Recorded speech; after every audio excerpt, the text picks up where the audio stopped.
All right, so like usual, I'm going to do your homework with you. So here's Chapter 13, Collecting Statistical Data. I don't think you shouldn't write all that down. It'll be on Math Excel for you. But let me just tell you the important parts. So I'll read it first, and then I'll grab the key parts. As part of a class project, the teacher brings to class a candy jar full of gumballs, 2 different colors, red and green. The assignment is to estimate the proportion of red gumballs in the jar. Suppose that after the jar is shaken well, one of the students draws 20 gumballs from the jar, 4 red, 16 are green. Okay, so basically, long story short, blah, blah, blah, there's 20 gumballs. So let me just write the key facts here. There's 20 gumballs, 4 are red, and 16 are green. Okay. And, well, actually, that's what they drew out, huh? Yeah, let me get this straight. The jar is bigger than that. The jar has, I'll just say lots. I don't know what it has. But the jar is huge. The jar has lots and lots of gumballs in it. But the sample, what somebody randomly draws out, right? Jar shaken well, one of the students draws out 20 gumballs. Just they grab at random 20 gumballs, and they find that out of their little sample, 4 are red and 16 are green in their little sample. Well, tell me. Let's just stop right there for a second. What if the whole gumball jar is veiled? The teacher has some kind of cover over it, so you can't really see what is in the gumball jar. Maybe it's just, it's not clear. It's just some kind of jar that you can't see into. So anyway, but the kid randomly draws out 20, one of the students, and 4 are red and 16 are green in the little handful of marbles they get. What do you think, then, is in that jar? Do you think the jar is mostly red gumballs or mostly green gumballs? Green. Yeah, probably mostly green. Now, I say probably because we don't know for sure. Could be half and half, couldn't it? Could be half and half, and the person grabbing the gumballs just sort of luckily got more green than red. But probably not. Huh? Probably. Our sense, the sense about us, is that probably that jar contains more green than red. Probably. More green than red. That's why we got more green than red in our little sample, right? Isn't that probably what's going on? And that's exactly what samples do. They tell you what is probably the truth. Now, probably is kind of a big word. How probably? That sounds like a funny thing to say. How probable would be the more formal academic term. How probable is that? Like, what if I told you, hey, I grabbed 4 gumballs out, and three were, let's say 1 was red, 1 was red, and 3 were green. 1 was red, 3 were green. Would you think probably the jar is mostly green? Yeah, maybe. Would you be more convinced by 16 out of 20 than you would 3 out of 4? Yeah, grabbing more seems more believable, doesn't it? I mean, if you only grab 4, anything can kind of happen, huh? But if you grab 20 and 16 are green, then you would start to be a little more confident that, yeah, probably that jar is mostly green. What if I said, you know what? Another kid came along and grabbed 200. And 173 of them were green. And whatever's left, 27 were red. Would you then be pretty sure that most of that jar, you would be even more sure, wouldn't you? So you see how there's different ways to take samples that make it more likely, more probable, that you're getting to the truth of what's really in that jar? That's what this section's all about. If somebody just tells you 3 out of 4, I wouldn't bet my life on that. 3 out of 4 are green, maybe that was his luck.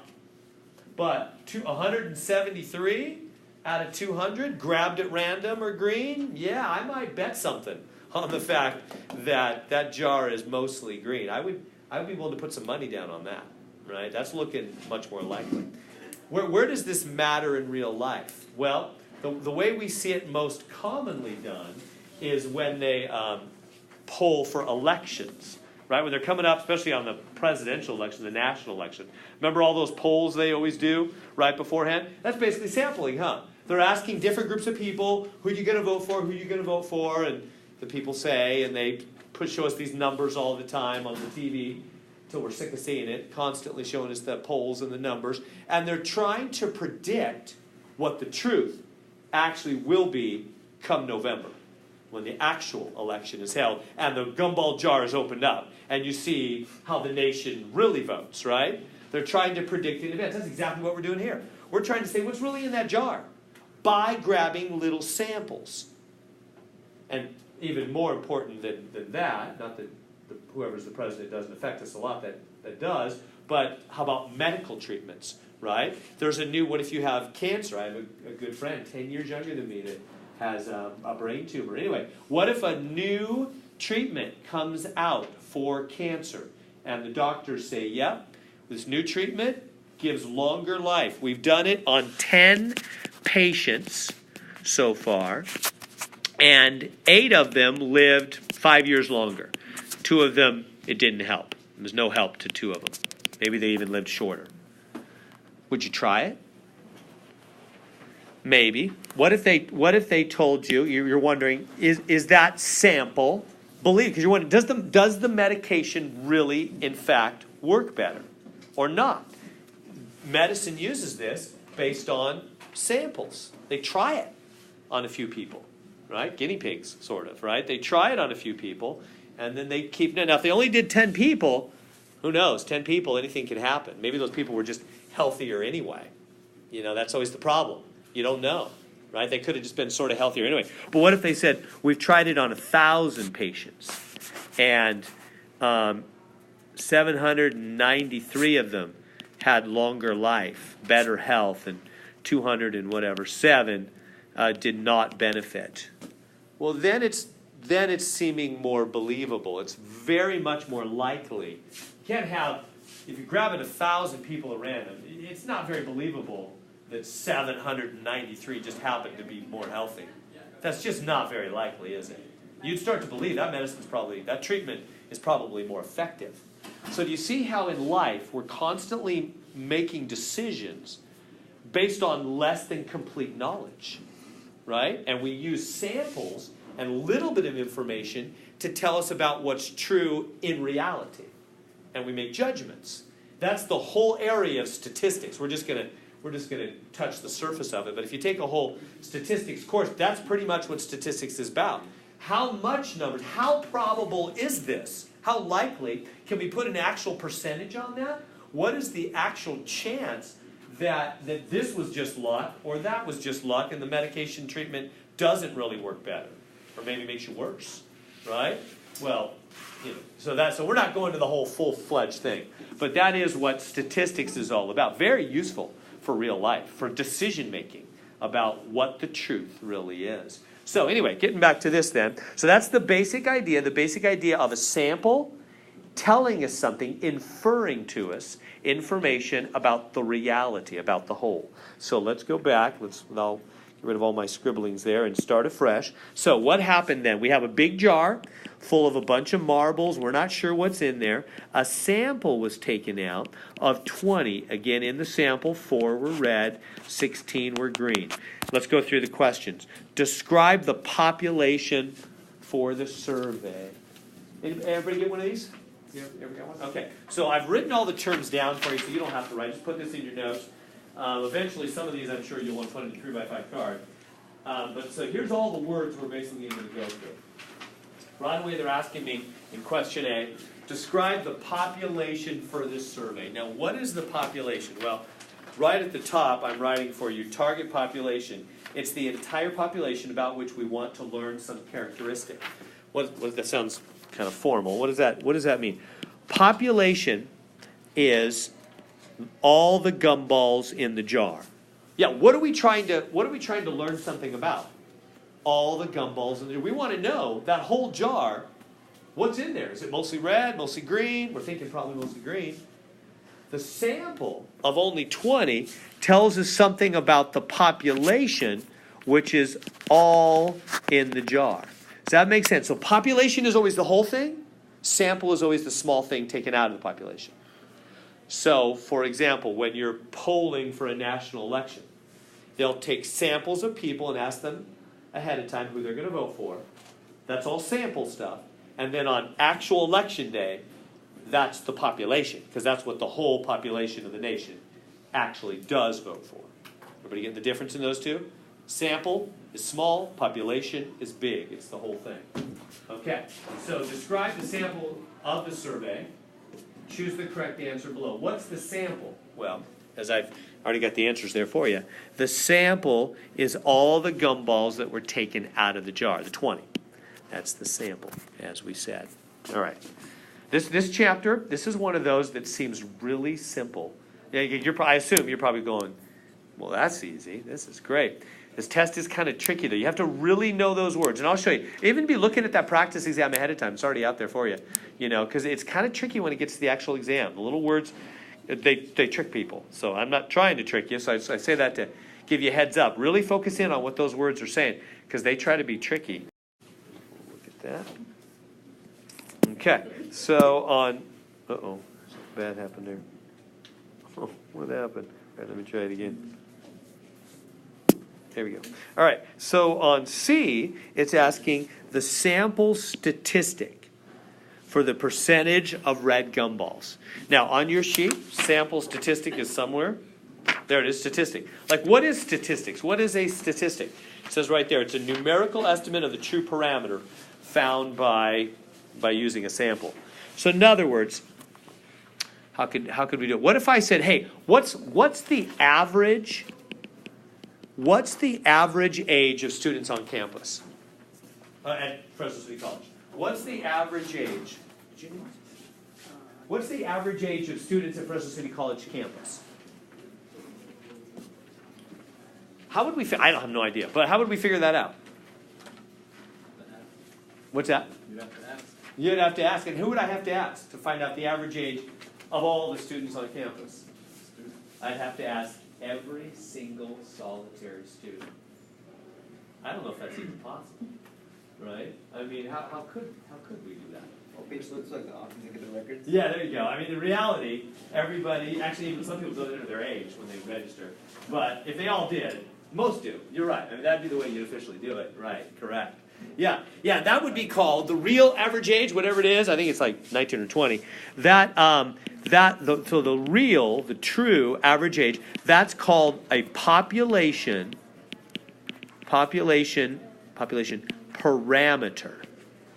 Now, if they don't give me access to the administrative office to find out that information, how could I try to estimate it myself, the average age of students on campus? What I could do is I could ask all my Math 45 students, ask all of you. I could pass around a paper, say, write your age on this paper, and add them up and divide by how many students, and say, all right, I asked my Math 45 students, and their average age was, 20.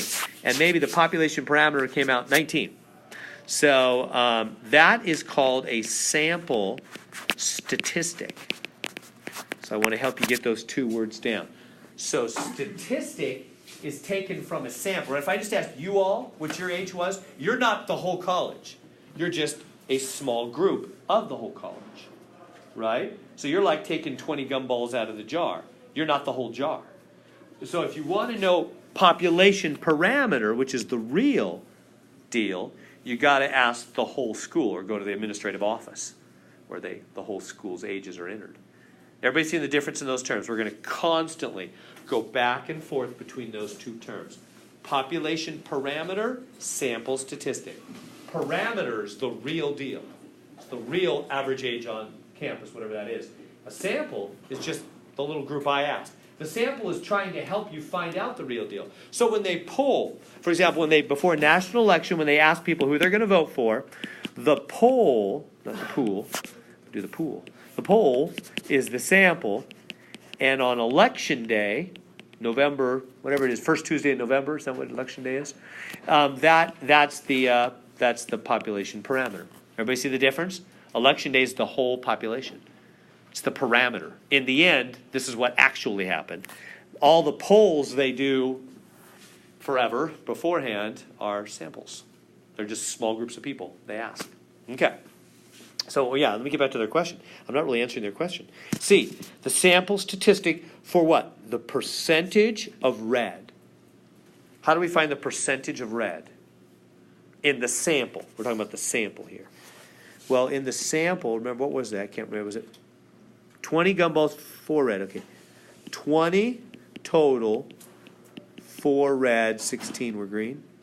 So what percentage were red? How do you find the percentage? How do you do a percentage? Do you remember that percentage? I'm kind of running out of room now. Let me put it up here. Percentage is always part out of whole. Like if I said, what percentage of you all are going to get an A in this class? I don't know, maybe 5 out of 23 or something. Then I could divide that and get a percentage on my calculator, huh? But percentage always means part out of whole, does it? Part out of whole is always percentage. So the sample then that's red is 4 out of 20. Divide that. So you guys just have your calculator? Just take 4 divided by 20. It'll tell you, what does it tell you? 0.20, does it? Yeah, it does, 0.20. Which change, remember how to change a decimal to a percentage? Move it 2 places, 20%. That's how they got this answer here. 20% red. In the sample we took out, the 20 gumballs, 20% of them were red. Stop me if you want to talk about it. I'm going to go on to D. Name the sampling method used for this survey. We'll get into methods. There's a bunch of them listed on your sheet. We'll keep it simple for now. In fact, it is simple. That's exactly what it is. It's simple random sampling. Meaning they didn't have a plan there. They just reached into the jar at random. Grabbed out some marbles, said, there they are. That's all they did. Now, let's think about that for a second. If I did polling that way, for example, this case, what if I said, hey, I'm going to try to figure out the average age on campus, okay? And so what I'm going to do is I'm going to stand right outside the, let me do it this way. I'm going to go over to the health science building. Yeah. I'll just pick a building on campus. Right, so suppose I really did, it was my job, suppose the newspaper on campus, the Rampage, said, hey, Heron, you're one of the math teachers. We'd like to know the average age on campus. Administration won't give it to us. That's a made-up scenario. They would give it to them. But anyway, can you average that for us? I said, okay, I'm just going to pick a building at random. I'm going to stand outside the building, and everybody comes out to ask them how old they are, add them all up and divide. So I pick the health science building, and I go out there, and I stand outside the health science building. Everybody that comes out one afternoon, say I do it in the late afternoon. I finish my classes here in the morning, 5 o'clock, let's say. I go over there, and everybody that comes in around the building for about an hour, I say, how old are you? How old are you? Run them all down, average them, give them back to the newspaper. And the average comes out to be like 26, which is probably what it would be if I did that. That's not even close to the average age on campus. That was a foolish way of sampling that I just did. Now, why? Why was that foolish? I did simple random. I just went out there and randomly picked a building and randomly asked people. And that was stupid. And if I said, and they wrote an article, and said, Heron, he's a math teacher. He went out there and he asked people how old they were. And he got 1,000 names, and the average was 26. We're sure he did the math right. That must be must be close to the real average age on campus. And the administrators would send in the real numbers 19. Heron is miles off. Now, why would that happen? Why would standing outside the health science building around 5 o'clock in the evening, early evening, who goes into the health science building? You know what the majority of people over there are? Nurses. A lot of nurses. The nursing program is big here. Can you get into the nursing program when you're 18? No, you got a whole list of prerequisites you got to finish first. Bunch of hard science stuff, right? Anatomy and physiology. I can't imagine taking those classes. I have a bad memory. I would die. You got to memorize 10 million facts. So you got to do some hard classes first, and then you get in. The students, and the early evening, how about that fact? 5 o'clock. Who's usually on campus later? People have jobs. People that have jobs. Usually older, not always. There's some young people, but the average age gets much older. If you hang around, you'll see, right? Hang around to the evening. Look around who's walking around. A lot of non-young students, usually. The average age is much older, right? So do you see, we need to sample wisely. There's foolish ways to sample. That would not be the average kind of person on campus. would it? The average person is not a nursing student. They're a very specialized kind of student, and the average person doesn't go at night. We have less students at night. That's not the average. The average is in the morning. More people come in the morning. So do you see, if you want to get to the truth, if you really want to get to the truth, which is what we want, right? You want to know who's going to really win the presidency, right? If somebody could know, if somebody had a crystal ball and could know a month in advance who is really going to win, they could cash in big time.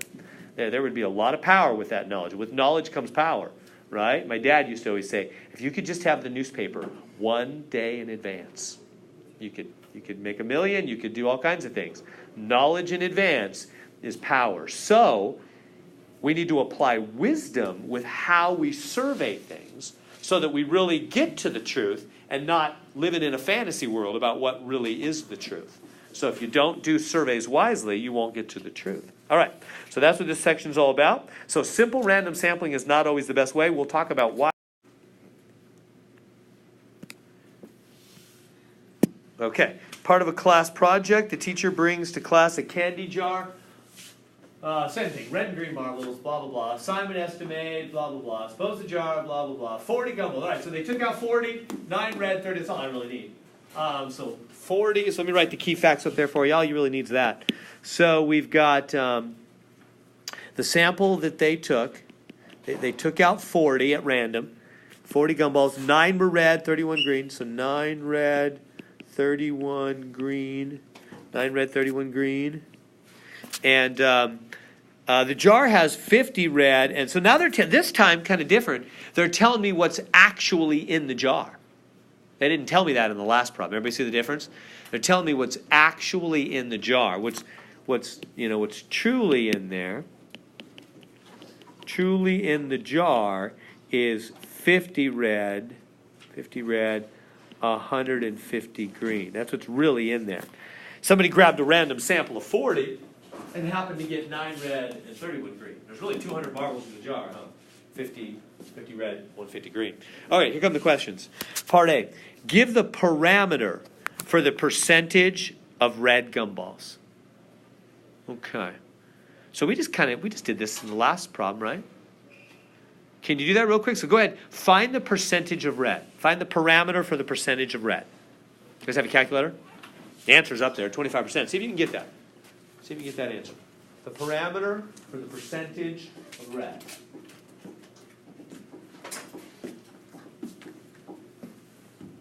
Answer should be 25%. See if you can get that answer. The parameter. Notice that word parameter. It doesn't say statistic. It says parameter. The parameter for the percentage. What does that mean? Parameter. Why is that such a big deal? How's a parameter different than a statistic? We just defined them, but I know you're not used to using them yet. Does anybody remember? What is parameter and how's it different than statistic? Let me flash back for you. Oh, it's off the screen. Never mind. Parameter is the whole population. Parameter. Oh, here, let me change the color so as not to confuse the issue. Parameter is the whole population.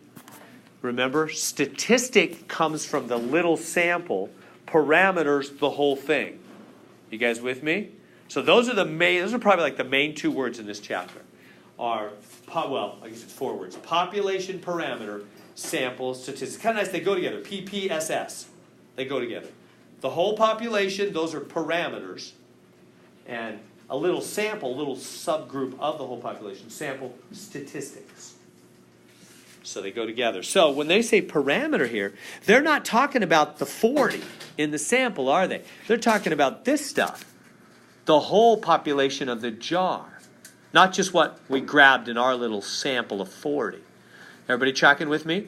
So, right, if they said, so the answer is 50 out of 200. Remember, it's always part over whole. That's how or total, whatever I called that a minute, you call it total. Part over total, whole, whatever, either way. Part over whole. And so it's 50 red over 200 total marbles in the whole jar, not the sample. So that comes out on your calculator 0.25, 25%. Everybody good with me there? Not making sense? If they had said, the next one they don't. If they had said statistic, then I would need to do that. Okay, now let's move on. Next question. Give the sampling error. Now, what are they talking about? Sampling error. This is new. It's on your sheet there. It's written down. Sampling error, isn't it? Maybe not. Oh, I don't see it. Okay, I better write it out.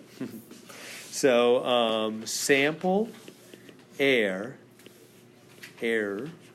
equals sample percentage minus population percent. So sample error is sample percent minus population percent. Why? Well, remember a minute ago I said, what if I stood outside the health science building and I said, hey, the average age of the students I asked was 26, and the next week the paper checked with administration and the real average age is 19. I would be in error by 7 years. It's a pretty big error. That would be the error in my sample. I would be mistaken as to what the real average age is on campus by 7 years because of the foolish way I took my sample. Does that make sense? That's the error. So the error is how different is your sample's answer from the real answer. Remember, population is the real deal, right? Population is the truth. So when we grabbed a little sample of 40 marbles, we got 9 red. So what's the sample percentage of red? That's what they're asking me. What is the sampling error? So I got to figure out what's the sample percentage of red. Well, it's 9 out of 40, right? 9 were red out of 40 minus, and we've already got the population percentage, which is 0.25. That came from 50 over 200. So that's what you need to subtract. Does everybody see that difference? So what is 9 over 40? Somebody have that in their calculator? It's 2.5, 18, 22.5? I think it's 22.5%, or 0.225. Is that right?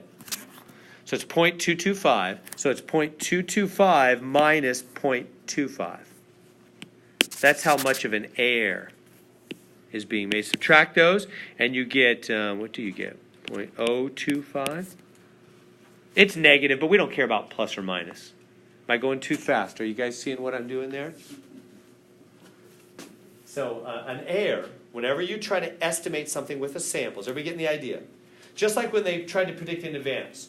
You know, this person's going to win. This was a year ago, the national election was one of the biggest error times, wasn't it? Most of the polls were wrong. Didn't most of the polls predict that Hillary Clinton was going to win? If I remember right. Kind of fading in my memory a little bit now, but I think, not by a lot though, it was pretty close. Everybody's going to say it's going to be close. But I think most predicted Hillary Clinton would narrowly win, and they were wrong. They made errors, right? Whoever they were asking, however they were figuring, they were making some errors in their estimate about what was really going to happen in the national election.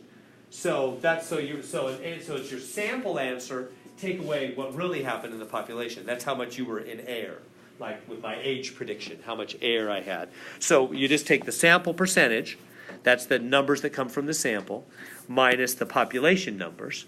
And it's negative, but we don't care plus or minus. 0.025, but then you got to move the decimal 2 places because they want a percentage answer. Right? You always move 2 places for percentage. So 2.5%, there it is. That's the error.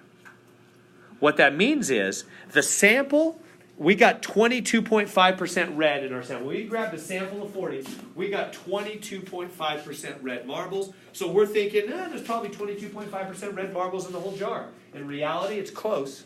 There's actually 25%. Pretty close. It's only off by 2.5%. That's our error. Sample is never perfect, right? It doesn't exactly tell you, but it's close. Is that good? Just making sense? All right, feel free to ask me. C, sampling error is a result of sampling variability or of sampling bias. Explain. Okay, so now we're going to get into what makes these errors happen. What made this error happen? We just reached in this jar and we grabbed 40 marbles at random, looked at them, calculated that we had 22.5% red, and we thought, probably 22.5% red in the whole jar. And in reality, it's close, 25%. But we're off a little. We're only off by 2.5%. Pretty close. Why aren't we right on the money? Why didn't we exactly get the same percentage in our sample? Well, because of randomness, right? Just randomness. That's all. And so the answer is, the error was caused by sampling variability. Samples vary. Random stuff happens, right? You just grab and who knows? In other words, it's not any kind of bias. Those marbles aren't biased. I'm not in favor of red marbles instead of green ones, and so I happen to get more or less red ones. It's not a bias, is it? But some things will be. The little age thing I did, when I said I'm going to go over and stand outside the health science building and ask people how old they are at 5 o'clock, those are biased results, meaning the health science area is not a normal place on campus as far as age goes. You get an abnormally older student by the health science building. That's a biased result. That way of gathering data is going to bias my data. It's going to push it off the truth. That makes sense? That would be biased. Somebody would look at that and say, Heron, your way of sampling was biased. You're going to get older people going by the health science building. That's not a wise way to gather. That's biased results. This error is just by simple variability. Samples just vary. Just random. Randomness happens, in other words. All right, are we doing good? Does what it does. Okay, so number 3. 1280 students of the high school are having an election for homecoming king. Is that really something they do? The candidates are the captain of the football team, the class president, and a member of the marching band. Football game a week before the election. Pre-election poll was taken of the students as they entered the stadium gate. Of the students who attended the game, 270 plan to vote for the football captain. 63 for the class president, 117 for the marching band. All right, give the sample statistics, estimating the real deal. Okay, so what are they talking about? Let me write out the key facts for you.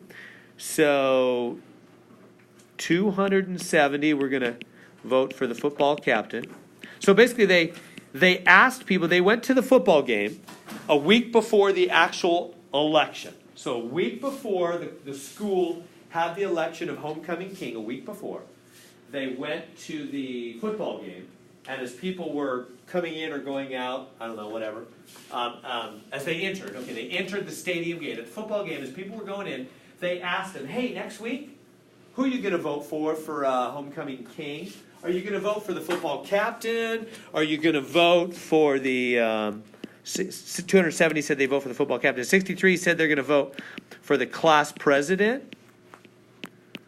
And 117 said they're going to vote for the marching band person.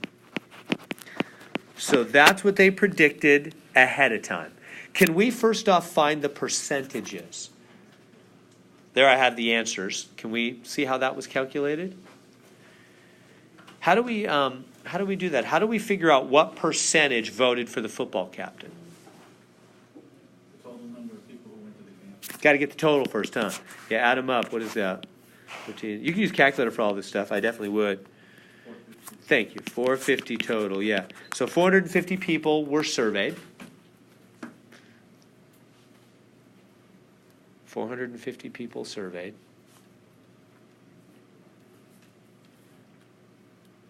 And then what portion voted for the football captain? Well, you just take 270 over 450, right? And you get 0.60. Did you guys get 0.60? Which is 60%. 400 people surveyed. It reminds me of, do you guys remember that old show Family Feud? They always said, my 14-year-old son, Johnny, I'm always kidding my kids. I just, half my life as a dad is just enjoying kidding them. He's like into that show, Family Feud. Like he'll want to watch it after the baseball game's over and stuff. He'll be into after, and I'm watching the World Series right now. It's after it's over. He's let's watch Family Feud, And he's all into it, and he's really into the prize money. I always kid him. Me and his older brother always kid him. He's like, Dad, they win $20,000 if they win that show. I'm like, John, you're a lover of money. You're gonna need to watch out for the. We always just love to kid him. He's just funny. He's like, $20,000, Dad. I'm like, well, yeah. I can make $20,000, John, because I went to college and have a degree. No, don't try random game shows. Go to college and get a job, and they will pay you $20,000 or better. Anyways, it's funny. He's all into it. He loves the whole show. It's hilarious for a 14-year-old boy to love that show. I don't think that's the main audience they're aiming at. But anyway, all right. So survey says 450 people surveyed. Survey says so. Anyway, so 60%. Right. So I just divide. It's just always the part over the total. Part over the total, like that, right? Okay. And then do the next one. So that's for the football captain, and then the next one, class president. 63 over 450. So I guess that comes out 0.14, which is 14%. And then for the next one, the marching band, 117 over 450, which is 26%. 0.26 changes to 26%. Is that good? So who looks like they're going to win Homecoming King, the greatest honor in the universe? Looks like the football captain. He's a shoo-in for Homecoming King. A week later, part B, a week later they have the actual election. And here's what happens. 40-40 Zippo. Football captain drops from 60 in the prediction to 40 in reality. Oh, wait. Oh, no. Those aren't the numbers. Those are the differences. I'm messing up. Here, let me... So we got all that right. I'm going to go to fresh screen. And I'm totally messing up this problem. Let me read the words. I just don't want to read all those words. I'm going to read the words. I need to read the words. All right. A week after the survey, the class president was elected. So the class president actually won. Look what the prediction was for him. 14%. He won. A week later, 54% of the vote. He went from 14, he was predicted to only get 14, he got 54. The marching band person got 26, which is exactly what was predicted, no change at all. And the football captain, last place, only got 20% of the vote in reality. This was prediction, this was predicted, and this was reality. What happened? Well, first off, they're going to ask us, find the error. They want the error. So you see the errors, you just subtract those, huh? You just take reality minus prediction. So, from 60 to 20, the error is 40. You just subtract them, right? The error is 40. 14, 54, the error is 40 again, huh? And 26, 26, that's no error at all. They got the marching band person right on the money. Correct prediction. So there's the error numbers. That's all I'm doing to calculate those. Just subtracting, right? Error is just prediction minus reality, or vice versa. It doesn't matter, positive, negative, whatever. It's always positive. Is that good? Now, here's the kind of question that they're not asking right now on the homework, but will be on the test. I aim to not surprise you. I don't want to surprise you. So if they asked you, why do you think this whopping error happened? Like, I told you why it was an error to ask outside the health science building how old people are, because older people go there. Why did they make such an error in the way they sampled in this problem? Any thoughts? It was at the football game. Yeah. Thank you, Mr. P.J. Jones, who's at the football games. Who goes to the football games? Nobody? Oh, football. Does nobody go to the football games? Did you guys win this week? No, we lost. Oh, shoot. Who'd you play? Lane. Lane? Or McLean? Lane. Lane. Lane College. Where's Lane College? Were they good? Or were you guys not playing Nah, good? they wasn't good. We Oh. used to play good. Is offense still a problem? The offense. All right. PJ, I can brag. He's run back a couple of them, right? Yeah. A couple run backs. Oregon State came out and looked at him. I know that because he was humble. He didn't tell me, but I know somebody who knows him and said, "Oh, PJ Jones? Yeah, Oregon State's looking at him." So anyway, all right. So I'll quit teasing PJ. So yeah, who comes to the football games? People that like football, obviously, right? And you think they might tend to kind of like football captain a little more than the average person in school, and even the marching band person, because the marching band's a football game too, right? Right. I mean, that was a dumb place to survey, wasn't it? I mean, if you really want to know the true average opinion of all the students on campus, you also don't go to the the academic decathlon group after school. They're going to be another class president probably. You don't go somewhere where you're going to get non-typical results, right? You go somewhere more neutral, don't you? Go to the cafeteria. Everybody goes to the cafeteria. Or do something like that. Don't go someplace where only a specific kind of group goes to. That was a foolish way to sample. And that's the kind of thing we're going to be looking at as we think about information that comes down to us. You think about where are they gathering that information? Does it tend to bias the results? That's what you got to think about when you hear information coming in. So the reason this is biased is because they asked at the football game. So they got way too much for the football captain. That was not wise. All right, I'll move on. Okay, so there we go. Survey about extramarital affairs was conducted by a columnist. She asked her readers to let her know if they had been faithful or unfaithful in their marriages. The readers' responses are summarized in the table to the right. Complete parts A through C, those are big numbers. Based on the data, estimate the percentage of married men who are faithful to their spouses. So, again, you got to divide, right? You got to do the number that are faithful over the total. It's always over total, right, for percentages? So faithful, that's that 45,000 number. 45,778 over the total. 60,553. I assume that comes out like 0.756, is that right? On your calculator, then you just change it to percentage, it's 75.6%. And then next one, how about percentage of married people? So that'd be men and women, not just men, right? So question B is men and women. So that would be, again, faithful men and women over total. Oh, wait, I messed up. Oh, wait, did I mess up? No, that was right. 60,000 is total men, yeah. This is men. This is faithful men over total men. Yeah, there's 45,000 faithful men over 60,000 whatever total men. So that was right. But now on the next one, they want men and women, don't they? Part B. So what does that mean? I gotta do men and women. So how many faithful women? 127,317 plus how many faithful men? 45,778. That's men and women over total men and women. So that would be 149,787 plus 60,553. So that's a little more work. You got to do all that, and you're going to get 0.823. Can you guys do that in your calculators? Do you guys have calculators? Because that's easy to mess up on. Did you guys know when you type stuff into your calculator? It depends on your calculator, how new or old it is. But for the older kind, you got to put parentheses around the top and the bottom, or it'll do the wrong thing. No, you don't have to do that. Here, let me give you an easier way. Don't worry about the parentheses. Just hit equals at the end of the top, and it'll be good. Oh no, that's wrong. You need it for the bottom. Yeah, no. You better do parentheses. Yeah, I was thinking I could give you an easier way, but it won't work.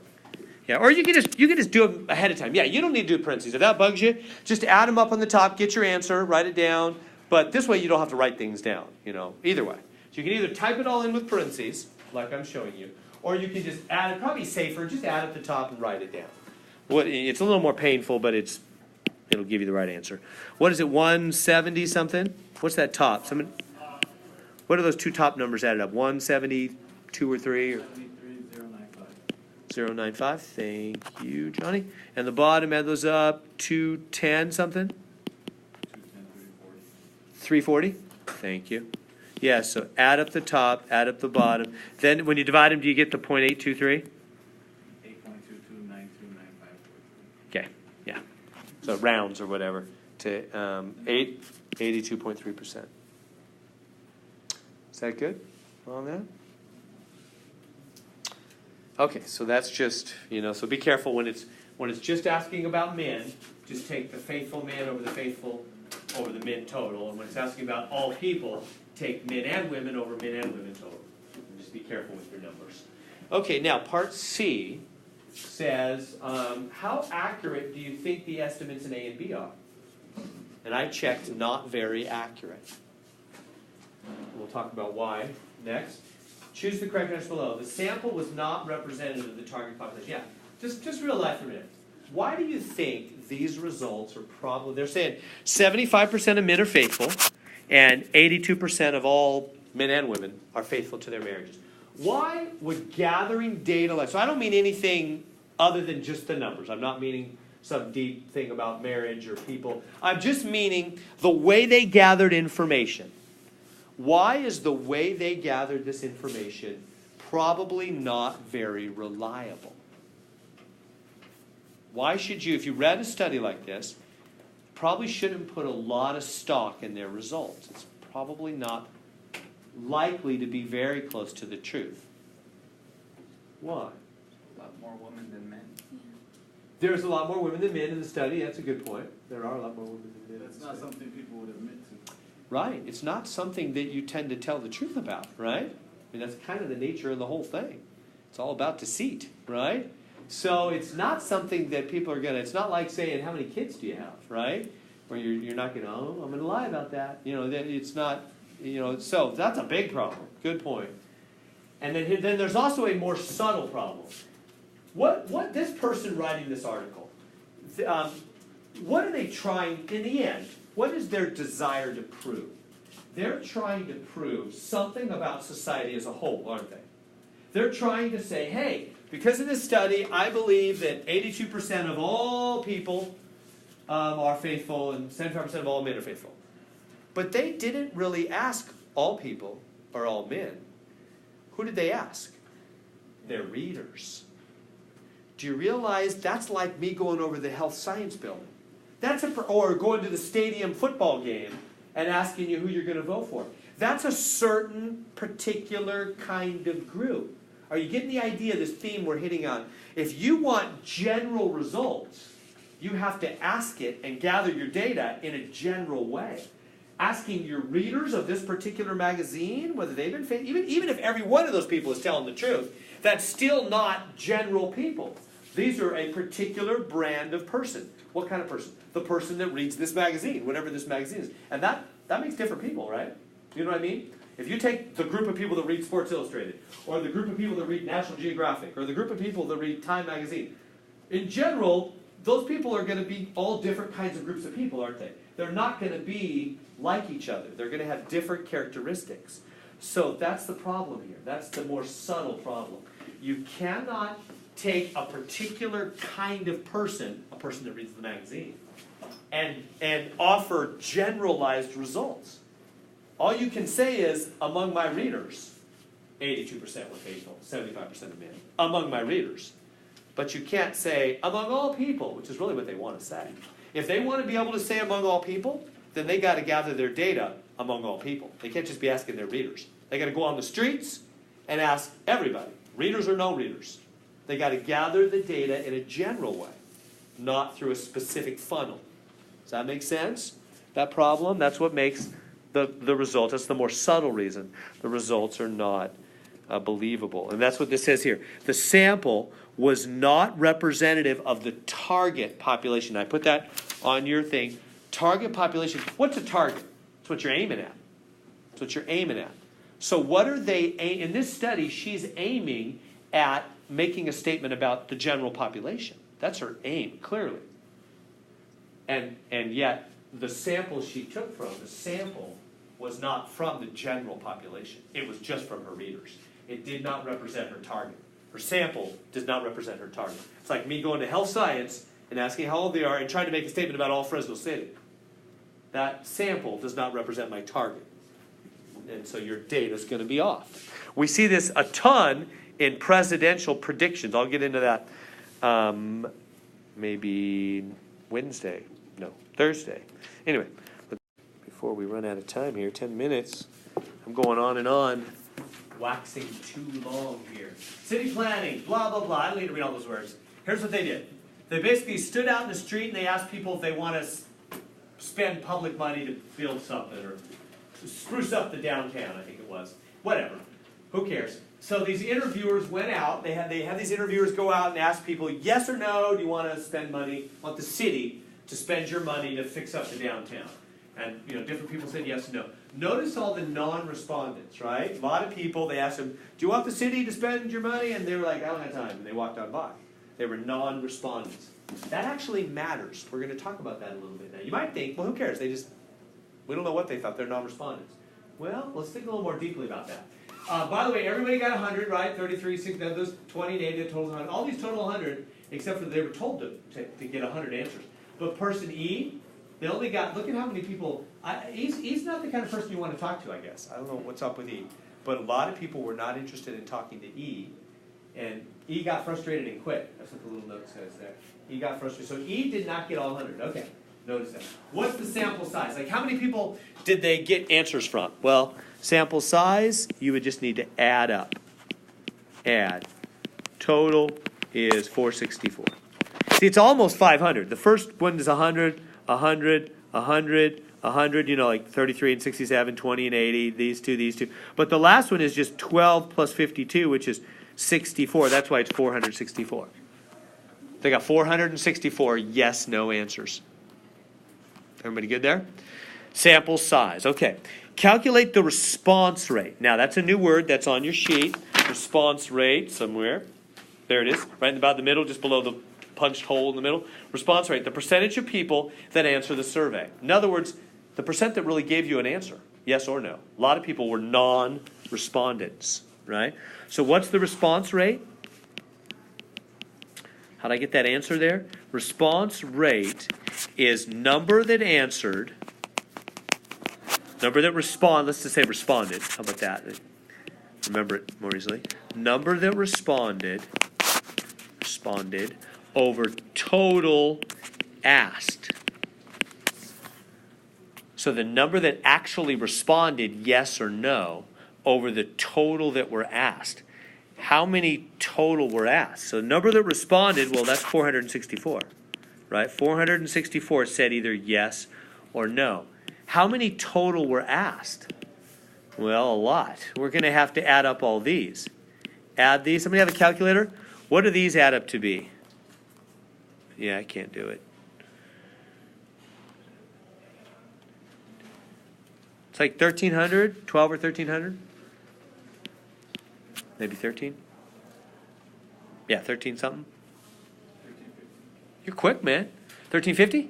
15. 15. 1315. Thank you, Johnny.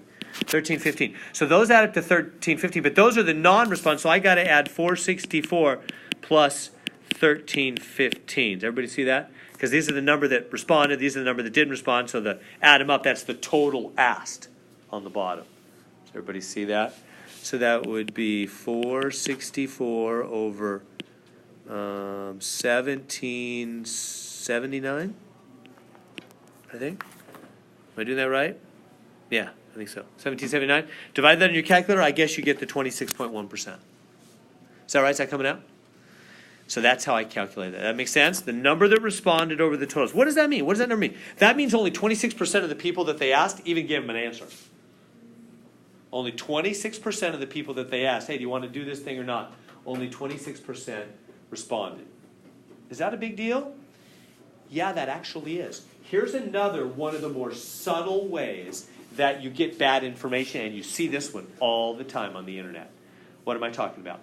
If only a small percentage of those you ask answer you, like in this case 26%, if only a small percentage even answer you, that means you should not believe even the answers you do get. Now, why not? At first, I wouldn't have thought that. I would have thought, well, who cares? Who cares? They didn't answer. Who cares? Makes nothing. Just the people that said yes and no, that's all that matters. That's the people's opinion. We don't know what those other people thought. Who cares?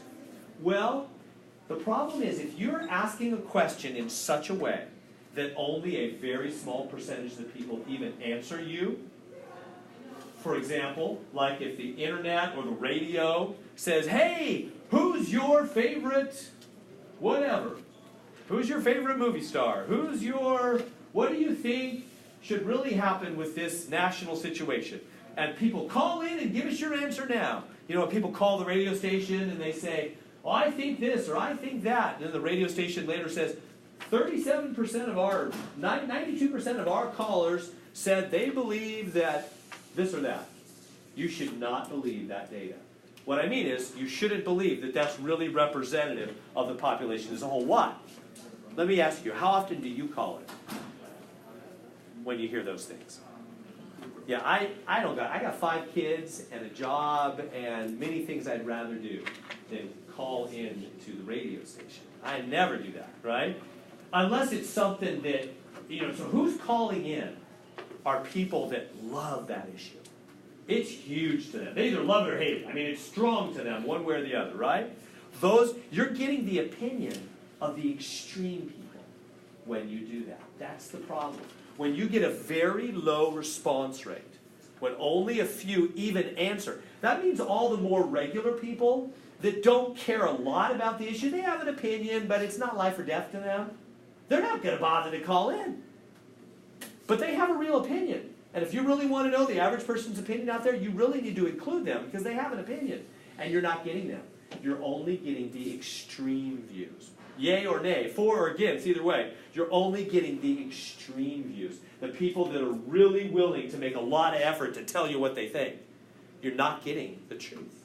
And you see that all the time. Radio stations, internet. We did this survey and these people responded. Whenever they do it in a way where you have to respond like that and take time out, and hardly anybody does that, you're not getting the truth. Don't believe them. When they say 70% think this, or we think 70% of you people out there think this. No way. 70% of the extreme people think that, but not necessarily 70% of the general population think that. That's not reliable. That's called, what is it called? It's on the sheet, I think. Non-response bias. There it is. It's right on your sheet, right below response rate. It's called non-response bias. It biases your results. It gives you false information because so many people don't respond. You're just getting the extreme view. You're not getting the average person's actual view. So then it asks us, yes, this survey is subject to non-response bias. That's the problem. You're not getting, so many people didn't respond that we're not getting the truth. All right, how are we doing? Number 6, okay. All right, so blah, blah, blah, study, blah, blah, blah, financial aid program, okay, whatever. They're doing some kind of, they randomly pick a number between 1 and 100. They're trying to ask people if they like the new financial aid system. They randomly pick a number between 1 and 100, and they count that far down the list. They take the name and every 100th name after. That's a weird system. So so they're just picking names at random off the list, and they're going to ask people whether they like the new financial aid system or not. So they have the whole list of students alphabetically. They pick a number from 1 to 100, say 37, and they just grab the 37th name, Tom Avery or something. It's probably in the A's still. They call up Tom and ask him what he thinks about the new financial aid system. And then they add 100. Then so it's the 37th person, maybe. Then they go to the 137th person, the 237th, 330. They just go down there's just a way to get some random names, and just call people and say, what do you think of the new financial aid system? Do you like it or not? They're trying to gather information in a way that's general. They're making a good effort to get to the truth, rather than showing up at the financial aid office or at some place where they would get biased results, right? So, explain why the method is actually not simple random. Technically, that's not simple random, and here's the reason why. In simple random, any 2 members can be chosen, and in their method, you're never going to get 2 people next to each other because you're always adding 100. So it's kind of a dumb point. I'm not going to put that on the test. So part B, if 100% of the responding claim that they were not familiar, is this result due to sampling variability or bias? That would just be variability. There's no bias in that system. It's a good way to get random information. It's not biased, right? We didn't ask it in a weird way, like at the financial aid office or something. So that's a pretty good one. All right. Okay, number 7. For the last football game of the season, the coach chooses 3 captains by putting their names in a hat and drawing 3 names. Okay, that's simple random sampling. I guess we're done. I thought there was kind of a dumb last question. I'm glad there's not more to it. That's it. All right. Good. All right. So we finished that up.